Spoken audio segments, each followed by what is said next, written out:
नमस्कार जय हिंद विद्यार्थी मित्र हो. एस टी भरती 2026 मध्ये जी आहे तर ती 2 मार्चला ओपन होणार होती, पण आता 30 दिवस आणखी वाढलेली आहे.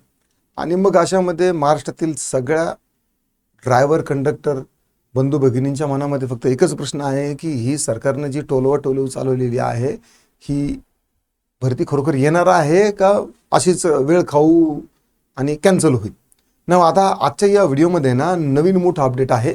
जाहिरात तुम्हाला कधी येऊ शकते, एक टेंटेटिव्हली अंदाज जो आहे ना तो शार्प तुम्हाला मिळणार आहे आणि तयारी कशी करायची आहे ती देखील तुम्हाला कळणार आहे. तत्पूर्वी आपल्या या ई स्वयं अकॅडमीतर्फे आपण परत एकदा विद्यार्थ्यांसाठी पुस्तकांची जी आहे तर ती ऑर्डर दिलेली आहे, प्रिंट झालेली आहेत. आता या पुस्तकांची किंमत आणि जो आपला जो कोर्स आहे म्हणजे यामध्ये तुमचं काय म्हणतील की आपली न्यायालय भरती असेल, विज्ञान विद्यापीठाची जी भरती आहे ड्रायव्हरसाठी, या तिन्ही भरती ज्या आहेत तर त्या तुमच्या याच्यामध्ये झालेल्या असणार आहे.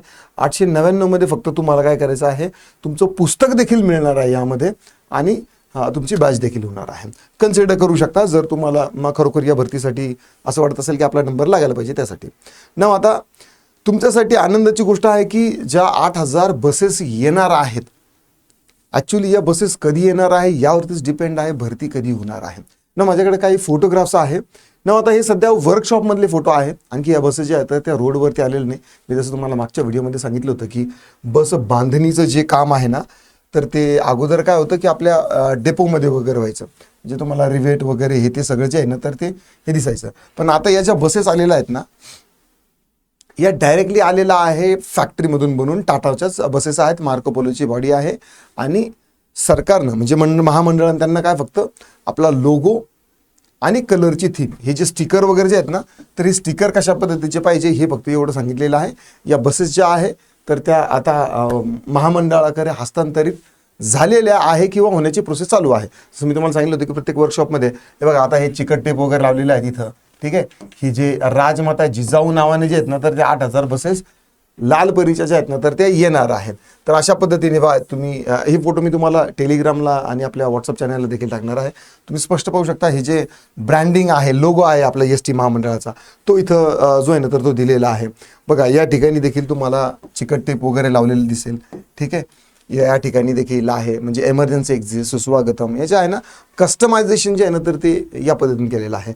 आणि बघा चेअर पण बघा किती छान आहेत, 2x2च्या या चेअर आहेत. आणि येस तुम्ही इंटेरियर पण वगैरे पाहू शकता, खिडकी वगैरे हे जे आतले बेल्ट वगैरे पट्ट्या आहे, लाईट फिटिंग वगैरे आहे, तर हे सगळं याचं काम जे आहे ना तर ते चालू आहे. आणखी हा एक फोटो आहे पाठीमागच्या साईडनं. आणि विशेष म्हणजे एक महत्त्वाची गोष्ट मला खूप आवडली ती म्हणजे की या बसला पाठीमागच्या साईडने इथे कॅमेरा पण दिलेला आहे, ठीक आहे. रॅश ड्रायव्हिंग जर कोणी करत असेल त्यांच्यासाठी त्यांनी काय केलेलं आहे, कॅमेरा देखील दिलेला आहे आणि ऑफकोर्स आतल्या साईडमध्ये पण असणारच आहे. तर अशा पद्धतीने या ज्या जिजाऊ बस ज्या आहेत तर या आता सजत आहेत आणि काही दिवसानंतर या जिजाऊ बसेस ज्या आहेत नंतर त्या रोडवर येणार आहे. हे झालं सर आता, पण आता जाहिरात कधी येणार बघा.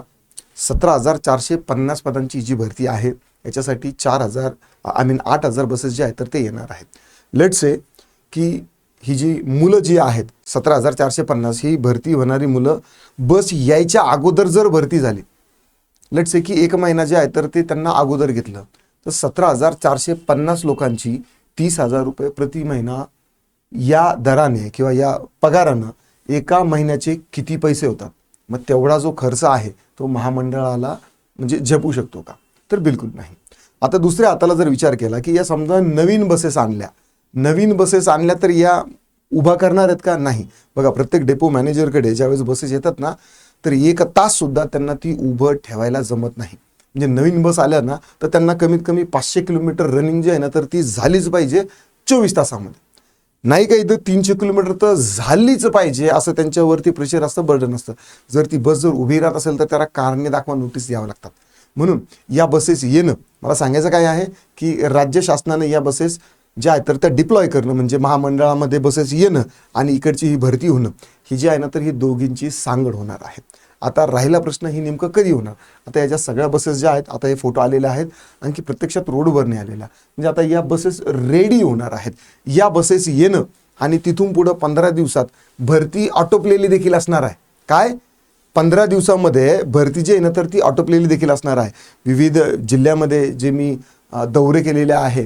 तर त्या दरम्यान विविध प्रशासकीय कर्मचारी जे महामंडळाचे आहेत त्यांच्याशी देखील बोलण्याचा योग आलेला आहे. आणि बऱ्याचशा ठिकाणी जे ऑलरेडी एस टी महामंडळाचे कर्मचारी आहेत, जे ड्रायव्हरचं काम करत आहेत त्यांना आता कंडक्टरसाठी सेपरेट स्पेशल ट्रेनिंग द्यायचं काम जे आहे तर ते सुरू झालेलं आहे. म्हणजे एक्झिस्टिंग जे एस टी महामंडळाचे ड्रायव्हर म्हणून, चालक म्हणून जे काम करतात त्या लोकांना आता वाहक म्हणून जे आहे तर ती जिम्मेदारी मिळणार आहे. आणि जी आपली नवीन जी विद्यार्थी ज्यांना 2 वर्षाचा अनुभव आहे, हेवी लायसन आहे, त्या सगळ्यांसाठी जिजाऊमध्ये नोकरीची चांगली संधी आहे. ना आता आणखी एक गोष्ट जी आहे तर ती मी पुढे लावणार आहे. ही भरती जी आहे ना, ही आलेली भरती 2019 नंतर आलेली सगळ्यात मोठी भरती आहे. आणि मी ही भरती तुम्हाला पुढच्या 10 वर्षानंतर येणार नाही हे सांगायलाही मी घाबरणार नाही. कारण पुढच्या 10 वर्षात एवढी मोठी भरती कधीही येणार नाही. आय नो याच्यामध्ये आता 2 मतांतर असतील की याच्यासाठी सरळ सेवा व्हायला पाहिजे होती किंवा कॉन्ट्रॅक्टने व्हायला पाहिजे होते. कॉन्ट्रॅक्टनं झाली ना तर विशेष अशा काही मुलांना किंवा मूठभर म्हणा किंवा भरपूर अशा लोकांना चान्स आहे. कारण की जे अभ्यासाचा आणि त्यांचा काय म्हणेल की बऱ्याचशा 5-6 वर्षापासून गॅप आहे, अशा विद्यार्थ्यांना जे बस चालक आहे तर त्यांना परत पुस्तकं हातात घ्यायचं, पोट भरायचं का पुस्तकात डोकं खुपसायचं, हे जे आहे ना तर ते थोडंसं अवघड पेचा प्रसंग होता. म्हणून कॉन्ट्रॅक्टद्वारे जे आहे ना तर ही चांगली भरतीची एक सुवर्ण संधी आलेली आहे. नंतर राज्य शासनाकडून ज्या वेळेस परवानगी मिळेल बस चालकाची किंवा बस ड्रायव्हर कंडक्टरची, तर त्यावेळेस परमनंट भरती येईल ना तर त्यावेळेस अगोदरचे आताचे जे कंत्राटी भरतीने भरलेले कामगार असतील, बस ड्रायव्हर चालक असतील किंवा सहाय्यक असतील, तर त्यांचा नक्कीच मला असं वाटतं की प्रकर्षाने विचार केला जाईल.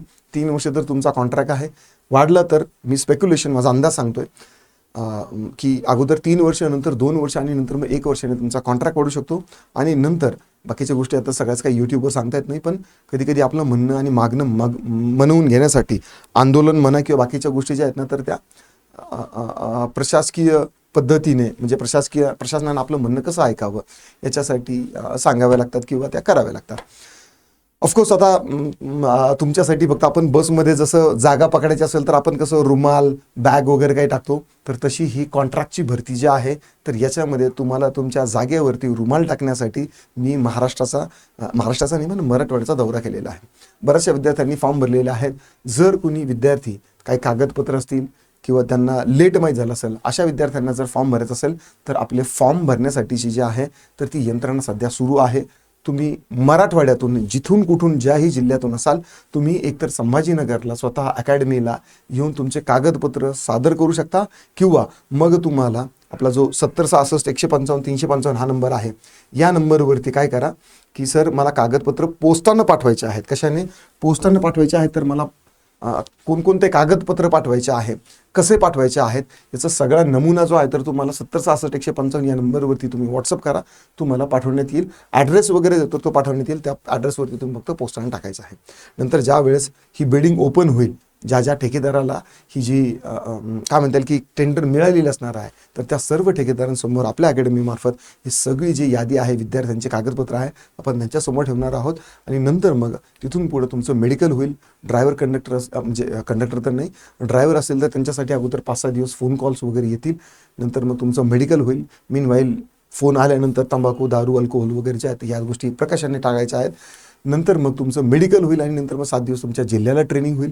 नंतर मग 1 दिवस तुमची भोसरीला, पांढरकवड्याला किंवा मग ठाण्याला जे आहे तर ती तुमची टेस्ट होऊ शकते किंवा विभागीय स्तरावरती देखील जे सेन्सर्सचे जे मॅप आहेत, जे ड्रायव्हिंग टेस्टचे ते लावण्याचं देखील काम सुरू झालेलं आहे. तर तुमची जी टेस्ट असणार आहे तर ती तिथं होईल आणि नंतर त्याच दिवशी किंवा 1-2 दिवसात कळून जाईल की आपलं काम झालेलं आहे की नाही, आपण पास झालेलो आहे की नाही. आशा करतो तुम्हाला व्हिडिओ आवडला असणार आहे. आवडला असेल तर लाईक करा, शेअर करा. कमेंटमध्ये तुमचे काय दिक्कत, डाऊट, क्वेरी, परेशान असतील नोंदवू शकता. आता पुरतं एवढंच. थांबतो, पुन्हा भेटूया.